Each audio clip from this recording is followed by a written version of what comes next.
And the EMS job has just been of recent origin? Yes.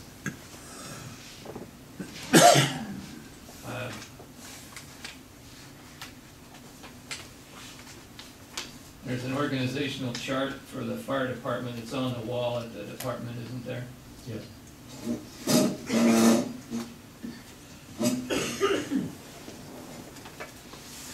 Show you Exhibit R-2.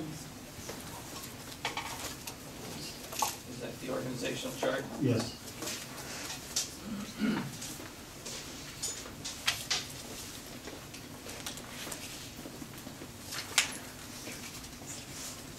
I would say from the organizational chart that the fire chief has multiple responsibilities supervising 3 battalions Yes. in the EMS service, Yes. fire marshal, Yes. training chief, Yes.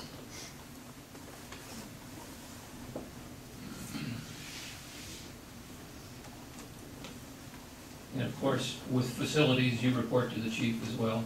Yes.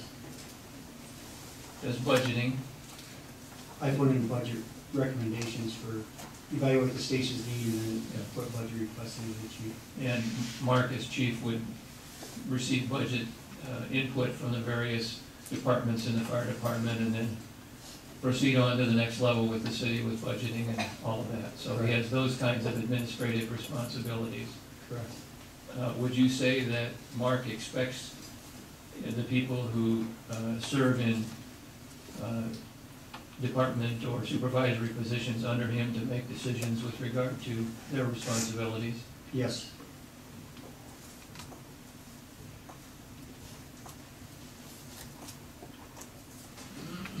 Now, there was a time when you were reviewing reports so that codes could be put on the reports, ambulance reports, is that correct?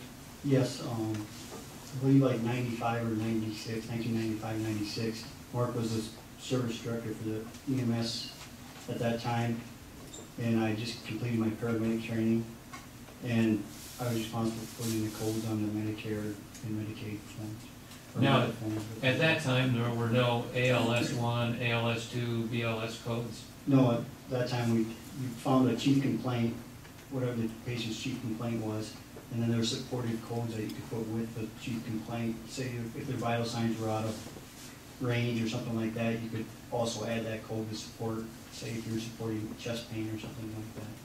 This new coding came into place around 2002, 2003, when there were changes in Medicare regulations, is that correct? Correct. And Mark became chief in about 2000, so as EMS director, he did not have any exposure to the new coding procedures. Not that I'm aware of. You went to a class, I believe,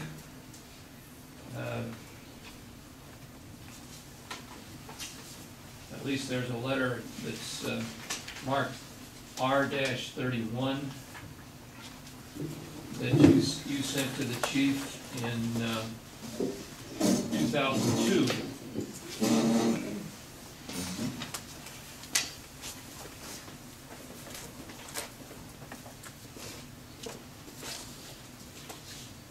See that?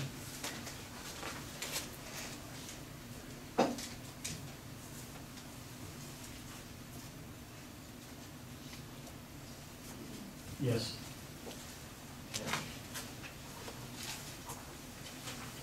It's not signed, but it has typewritten respectfully Joel, so is that you? I don't remember the letter, but I am Joel. Okay. Is there I'm anybody- assuming that would be, I would be addressing as chief writing letter. So. Do you remember that you went to a class in about 2002 when these rule changes were coming in? Yes. And at the top of that letter there, the second sentence, what does it say about medic? Medic is going to bill every call that has paramedic or EMTI assessment as an ALS E1 charge. What did that mean? I mean, I don't really recall writing a letter. Medic, I'm assuming, is it ambulance That's service? the medic ambulance service. Yes. And an ALS dash SE1, is that Emergency ALS 1. a advanced life support call? Yes.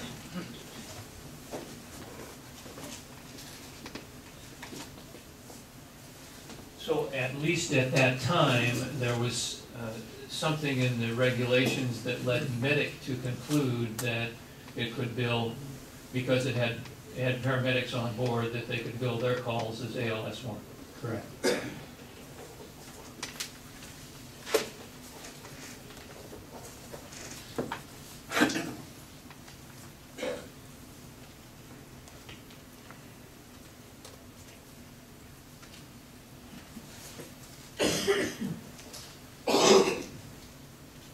When did the fire department start using, approximately when, if you recall, Firehouse software?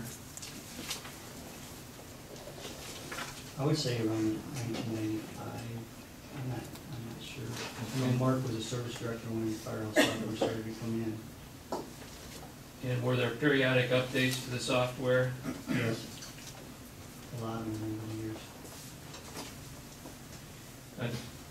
Recently, because of your past exposure to billing and coding, and over the years, did you from time to time pinch hit or assist when Andy was gone?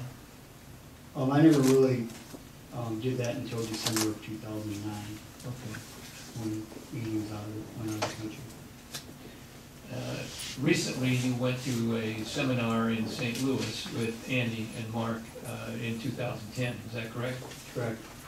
And what was your understanding of why you were asked to go to that seminar? Because I was getting more involved with billing and to have input on the billing.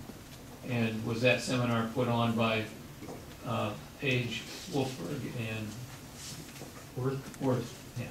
Yes. Okay. Did you learn anything at that seminar that suggested that the way the Clinton Fire Department was handling its coding was incorrect? No.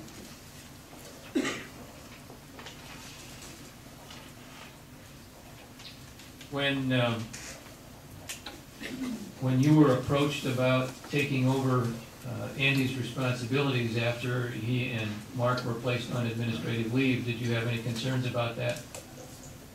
As far as the billing, I had concerns about who was going to do the billing and how the billing was going to be done. And what were those concerns? Well, two guys just lost their jobs doing it, and I didn't want to be the next one. Okay. And so was there any suggestion made that there was a certain target of ALS to BLS calls that were optimal or that you should be striving to attain? Well, I'd asked Mike for a letter that took me out of the resolve if any issue came up on billing. He finally established a meeting with Jeff Horn and myself and Sarah Nolan, and Mike was there also to talk about ambulance billing. And when we were in the meeting, Jeff alluded that we needed to be at 30% for BLS calls. And how did you feel about that? I told him that I couldn't get to 30% without reducing calls, and that I didn't think that was ethical to lower calls, and for me to pick and choose who was going to be lowering calls. And in your own personal estimate or opinion, did you have enough calls where ALS actual procedures were performed that would exceed 70%? Yes.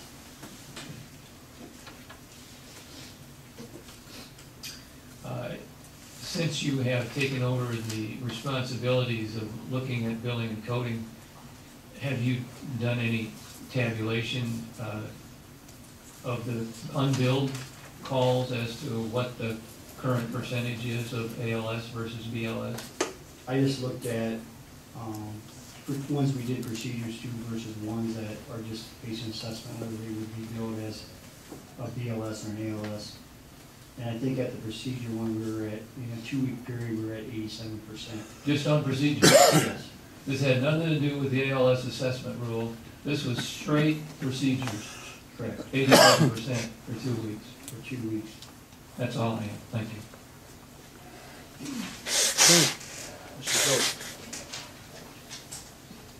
Mr. Atkinson, do you have any opinions as to whether billers have the responsibility to choose the correct code and supporting modifiers and interpret the narrative when they submit the final bill? Sorry, I'm going to ask you. Okay. That's okay. It was a long passage. I was trying to keep up. Do you have an opinion with regard to whether the billers have a responsibility to check the correct code and supporting modifiers and interpret the narrative reports to make sure that those modifiers and codes are correct? I think it's the responsibility of the billing agency to check those and make sure we're in compliance, and Medicare states that. How does Medicare state that? Well, the law, I think, states that provider is ultimately responsible for the correct code. And the provider you interpret to be the person who sends the bill out. I would say they're the ones sending the bill to Medicare, that they should be in compliance before it gets sent into Medicare. Okay. Was Tim Schultheis on your shift? Yes, he was. Were you aware of concerns he was expressing about coding? Yes, I was. And what was the concern as you understood it? He was concerned that we were billing an ALS code and only providing the BLS care. Okay. And did that have to do with the fact of the care provided on the scene as opposed to the dispatch? Yes. Okay. And can you explain how you understand the rules to be? I understand the rules to be as if the dispatch information leads that you need to send a paramedics ambulance to the call, that you can be reimbursed, regardless of what you find on the scene, you can be reimbursed at the ALS 1 level. And that is if you do an assessment? If you do an ALS assessment and arrive on scene. Even if the actual care is a BLS service? Correct. Okay. And Tim said he didn't agree with that? Correct. And when you went to the seminar in May of 2010, put on by Page, Wolfberg, and Worth, was that issue addressed in the seminar? Yeah, in the first few slides. Okay. And did you and Mark and Andy discuss that after seeing those first few slides at that seminar? We pretty much just kind of looked at each other and said, that's what we're doing. Okay. And did that confirm in you that what the Clinton Fire Department was doing was correct and that Mr. Schultheis was in error? Yes. And the person putting on the seminar, or the firm putting on that seminar, was Page, Wolfberg, and Worth? Correct.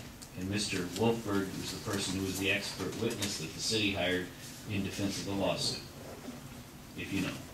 From what I've heard here today, yes. After taking over Andy's job, did you instruct the paramedics to continue coding as they had been instructed previously until and unless they received new contrary information? Yes.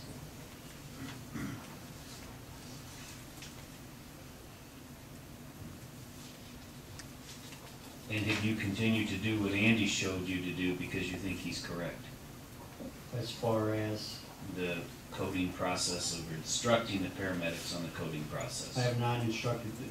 I have not changed or told anybody any different. I've looked at all the reports as they come through, but I have not made any recommendations for any changes because after the meeting with Jeff, they were going to an outside builder and I didn't see any reason for me to follow that up any further. I still make sure the documentation meets the protocol and meets the standards. Do you ever see the bills that are sent out by the finance department? No. Would you ever see any report on the percentage of ALS compared to BLS bills? No. That's all I have. Did you ever talk to Sarah Nolan about the coding and how it should be done? No. Why not? Well, Andy had instructed me, when he was gone, he instructed me on how he was doing the coding. So I had the coding, and then I did the coding or checked the coding, and then I sent that report over to Sarah. And then Sarah placed the coding, and I had no reason to ask her. Have you seen the Medicare